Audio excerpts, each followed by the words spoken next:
Trump കട്ടക്കലിപ്പിലാണ്. അതായത് ഇന്ത്യയെ ഒന്ന് ഭയപ്പെടുത്താൻ നോക്കി, പക്ഷെ ഇന്ത്യ കുലുങ്ങിയില്ല, അനങ്ങിയില്ല, ഒന്നും ചെയ്തില്ല. ആ കലിപ്പ് ഇപ്പൊ തീർക്കുന്നത് എയ്ഡ്സ് രോഗികളോടാണ്. എന്താണ് ട്രംപിന്റെ പ്രശ്നം എന്താണ്? എയ്ഡ്സ് രോഗികളോട് തോന്നിയ കലിപ്പ് ഇപ്പോൾ തുടങ്ങിയതല്ല, കുറച്ച് മുമ്പേ ഉള്ള സംഗതിയാണ്. പക്ഷേ അതിൻ്റെ ദുരന്തഫലം ഇപ്പോഴാണ് അവരനുഭവിച്ച് തുടങ്ങുന്നു എന്നുള്ളതാണ്. കൃത്യം പറഞ്ഞാൽ ഇത് അമേരിക്കയുടെ ഈ പാവൻ രാജ്യങ്ങളെ, പ്രത്യേകിച്ച് ആഫ്രിക്കൻ രാജ്യങ്ങളെ സഹായിക്കാനായിട്ട് അമേരിക്കയുടെ ഫണ്ടിങ് ഉണ്ട്, ധനസഹായം. വിവിധ ഏജൻസികൾ വഴിയോ അല്ലെങ്കിൽ അമേരിക്ക തന്നെ നിയോഗിക്കുന്ന വളണ്ടിയർമാർ മുഖേനയോ ആണ് ഈ ധനസഹായം അവരിലെത്തുക. ഈ എയ്ഡ്സ് രോഗവ്യാപനം തടയുന്നതിന് വേണ്ടി, അതിൻ്റെ പ്രതിരോധ പ്രവർത്തനങ്ങൾക്ക് വേണ്ടിയിട്ട് 2003 അന്നത്തെ പ്രസിഡൻ്റായിരുന്ന ജോർജ് ബുഷ് അദ്ദേഹം ആവിഷ്കരിച്ച് നടപ്പിലാക്കിയ ഒരു പദ്ധതിയാണ്. അതിൻ്റെ പദ്ധതിയുടെ പേര് പെപ്ഫാർ എന്നാണ്. PEPFAR, PEPFAR. അതിൻ്റെ ഫുൾ ഫോം ഇങ്ങനെയാണ്: president's emergency plan for AIDS relief. ഈ പദ്ധതി പ്രകാരം ഇതിനോടകം തന്നെ അമേരിക്ക $100 ബില്യൺ, ബില്യണാണ് എന്ന് വെച്ചാൽ ശതകോടി, 100 ശതകോടി ഡോളർ ഇതിനോടകം തന്നെ ചെലവഴിച്ചിട്ടുണ്ട്. അപ്പോൾ 2003 തൊട്ട് ഇങ്ങോട്ട് ഇത്രയും കാലം അതിനൊന്നും ഒരു കുഴപ്പമില്ലായിരുന്നു. ട്രംപ് അധികാരത്തിൽ വന്നപ്പോൾ ട്രംപ് ഇപ്പോൾ കണക്ക് കൂട്ടുന്നത് ഈ മറ്റ് രാജ്യങ്ങൾക്ക് വേണ്ടി വെറുതെ പണം ചെലവഴിക്കുന്നതിൻ്റെ കാര്യം എന്താ, അതൊക്കെ അത്തരം പണച്ചെലവുകളൊക്കെ ദുർവ്യയമാണെന്നാണ് ട്രംപിൻ്റെ നിലപാട്. അതുകൊണ്ട് അതെല്ലാം വെട്ടിച്ചുരുക്കണം, അതൊക്കെ നിർത്തലാക്കണമെന്നുള്ളതാണ് ട്രംപിൻ്റെ നിലപാട്. അപ്പോൾ ഇതിനെതിരെ വ്യാപക പ്രതിഷേധം വന്നു, ഐക്യരാഷ്ട്രസഭയുടെ വന്നു, അതേപോലെ ഇതുമായി ബന്ധപ്പെട്ട് പ്രവർത്തിക്കുന്ന സന്നദ്ധ സംഘടനകൾ, മനുഷ്യാവകാശ സംഘടനകളുടെ പ്രതിഷേധം വന്നു. അമേരിക്കയുടെ സഹായം സ്വീകരിച്ച് നിലവിൽ എയ്ഡ്സ് പ്രതിരോധ പ്രവർത്തനങ്ങൾ ചെയ്യുന്ന നിരവധി ചെറിയ ചെറിയ പാവപ്പെട്ട രാഷ്ട്രങ്ങളുണ്ട്, അവരുടെയൊക്കെ വലിയ അമർഷം വന്നു. ഈ സാഹചര്യത്തിൽ അതൊന്ന് പുനഃപരിശോധിക്കാൻ തൽക്കാലം തീരുമാനിച്ചിട്ടുണ്ട്. ഇതനുസരിച്ച് ഈ വർഷം ഏതാണ്ട് $400 മില്യൺ, അതായത് 4 കോടി രൂപ, 4 കോടി മില്യൺ ഡോളറിലോട്ട് കണക്കാക്കുമ്പോൾ എങ്ങനെയാണെന്നുള്ളത് അറിയില്ല. ഏതായാലും ഇത്രയും കരുതിയാൽ മതി. $40 കോടി അതിൻ്റെ തുക ഈ വർഷം അനുവദിക്കേണ്ടതാണ്. അപ്പോൾ ആ തുക തൽക്കാലം തടഞ്ഞു വച്ചേക്കുകയായിരുന്നു ട്രംപിൻ്റെ ഈ ഒരു നിർദ്ദേശത്തെ തുടർന്ന്. പിന്നീട് സ്റ്റേറ്റ് സെക്രട്ടറി മാർക്ക് റൂബിയോ പിന്നീട് പ്രസ്താവന നടത്തി അതിൽ ചെറിയ ഇളവുകൾ വരുത്തി ഈ വർഷം കൂടി അത് കൊടുക്കുമെന്ന് പറയുന്നു. പക്ഷേ പിന്നീട് വരുന്ന റിപ്പോർട്ടുകൾ പ്രകാരം ഇത് കാലക്രമേണ നിർത്തലാക്കാനായിട്ടുള്ള പരിപാടിയാണ് അമേരിക്കയ്ക്കുള്ളത് എന്നുള്ളതാണ് റിപ്പോർട്ട്. ഇപ്പോൾ UN ഇതിൽ ഇടപെട്ട് പറയുകയാണ്, ഇങ്ങനെ അമേരിക്ക ഇതിൽ നിന്ന് പിന്മാറുകയാണെങ്കിൽ അടുത്ത 6 മാസം കൊണ്ട് ഗുരുതര പ്രതിസന്ധി ഈ എയ്ഡ്സ് രോഗവ്യാപനം തടയുന്നതിനും അതിൻ്റെ പ്രതിരോധ പ്രവർത്തനങ്ങൾക്ക് ഉണ്ടാകും എന്നുള്ളതാണ് UN-ൻ്റെ കണക്ക്. അതിന് കാരണമുണ്ട്, ഈ അമേരിക്കയെ മാത്രം ആശ്രയിച്ച് ഈ പ്രവർത്തനങ്ങളിൽ ഏർപ്പെട്ടിരുന്ന പല രാജ്യങ്ങളുമുണ്ട്, അവർക്ക് വേറെ ഓപ്ഷൻ ഇല്ല. അമേരിക്കയുടെ ധനസഹായം കിട്ടും എന്ന് കരുതി അവർക്ക് വേറെ ആരും അവരെ സഹായിക്കാനുമില്ല, അവരിനി എന്ത് ചെയ്യുമെന്നുള്ള കാര്യത്തിൽ വ്യക്തതയില്ല. എന്നാൽ അമേരിക്കയുടെ ഈ ഒരു ധനസഹായം കൊണ്ട് വലിയൊരു പുരോഗതി ഈ എയ്ഡ്സ് വ്യാപനം തടയുന്നതിൽ നമുക്ക് എന്നുള്ളത് വാസ്തവമാണ്. അത് കണക്കുകൾ സഹിതമാണ് ഈ പുറത്ത് ഈ UN അവരുടെ ആശങ്ക പങ്കുവയ്ക്കുന്നത്. അവരുടെ കണക്ക് പ്രകാരം 2010 ഈ എയ്ഡ്സ് ബാധിതരുടെ ശരാശരി ആയുർദൈർഘ്യം 56 വയസ്സായിരുന്നു. ഒരു എയ്ഡ്സ് ബാധിതന് 56 വയസ്സിനുള്ളിൽ അല്ലെങ്കിൽ അതിന് താഴെയുള്ള ഏതെങ്കിലും പ്രായത്തിൽ അത് മരിക്കും എന്നുള്ളതാണ് കണക്ക്. എന്നാൽ അമേരിക്കയുടെ ധനസഹായം കൊണ്ട് 2020 കഴിഞ്ഞ വർഷം ഈ ആയുർദൈർഘ്യം എന്ന് പറയുന്നത് 62 വയസ്സായിട്ട് വർദ്ധിക്കാൻ സഹായിച്ചിട്ടുണ്ട്.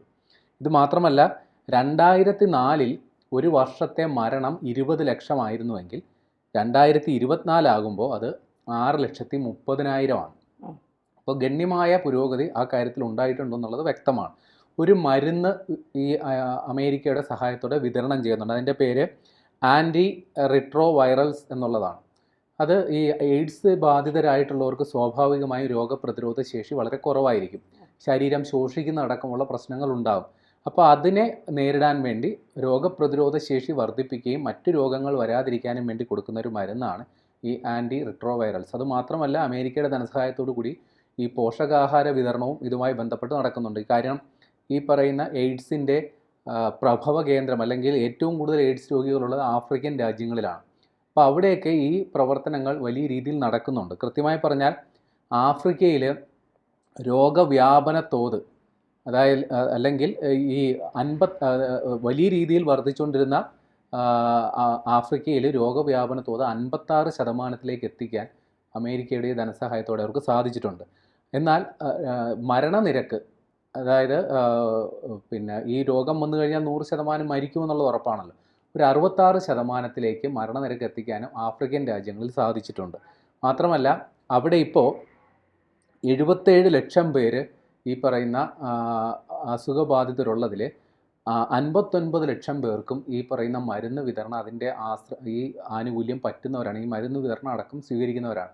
അപ്പോൾ ഇവർക്ക് ഈ സുപ്രഭാതത്തിൽ ഈ മരുന്ന് ഇല്ലാണ്ടായി കഴിഞ്ഞാൽ ഈ 10-20 വർഷം കൊണ്ട് ഈ മേഖലയിൽ ഉണ്ടാക്കിയെടുത്ത പ്രോഗ്രസ് വലിയ രീതിയിൽ നഷ്ടപ്പെട്ടു പോകും, വലിയ രീതിയിൽ മരണനിരക്ക് ഉണ്ടാകുമെന്നാണ് ഇവർ പറയുന്നത്.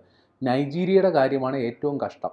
അവർ 99% ഈ അമേരിക്കയുടെ ധനസഹായം കൊണ്ടാണ് അവിടെ ഈ എയ്ഡ്സ് ബോധവൽക്കരണ പരിപാടികളുമായിട്ടൊക്കെ നടത്തുന്നത്.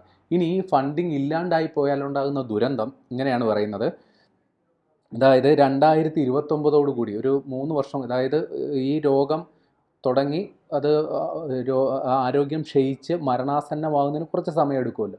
അപ്പോൾ ഒരു 3-4 വർഷം കൂടി കഴിഞ്ഞ്, കൃത്യം പറഞ്ഞാൽ 2029 കൂടി 60 ലക്ഷം രോഗികൾ കൂടി അതായത് വ്യാപനം തടയാനായിട്ടുള്ള ഗർഭനിരോധന ഉറകൾ വിതരണം ചെയ്യുന്നതടക്കം ഈ പദ്ധതിയുടെ ഭാഗമാണ്. അപ്പോൾ അതെല്ലാം തടയുമ്പോൾ രോഗവ്യാപന തോത് വീണ്ടും വർദ്ധിക്കും. 60 ലക്ഷം പുതിയ രോഗികൾ ഉണ്ടാകാൻ സാധ്യതയുണ്ട്.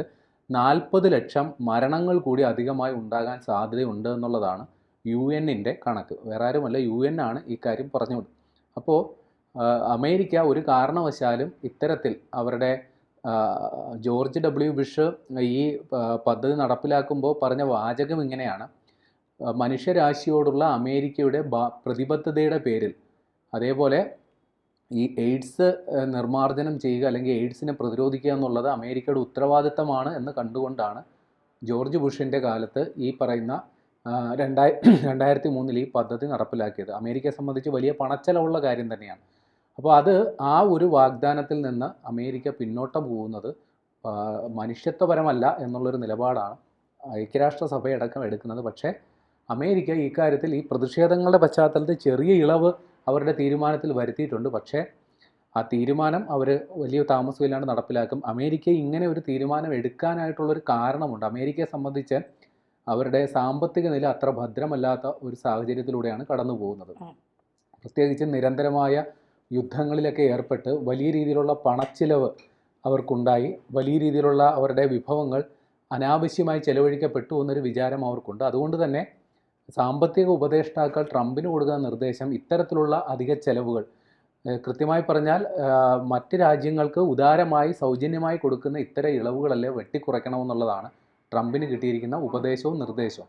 അതാണിപ്പോൾ ട്രംപ് നടപ്പിലാക്കുന്നത്. പക്ഷേ അങ്ങനെ ഒറ്റയടിക്കത് നടപ്പിലാക്കുമ്പോൾ ഇതേപോലെയുള്ള പാവം രാജ്യങ്ങളിലെ വേറെ ആശ്രയമില്ലാതെ കഴിയുന്ന ഇത്തരം രോഗികളായിരിക്കും പിടഞ്ഞു മരിക്കേണ്ടി വരിക.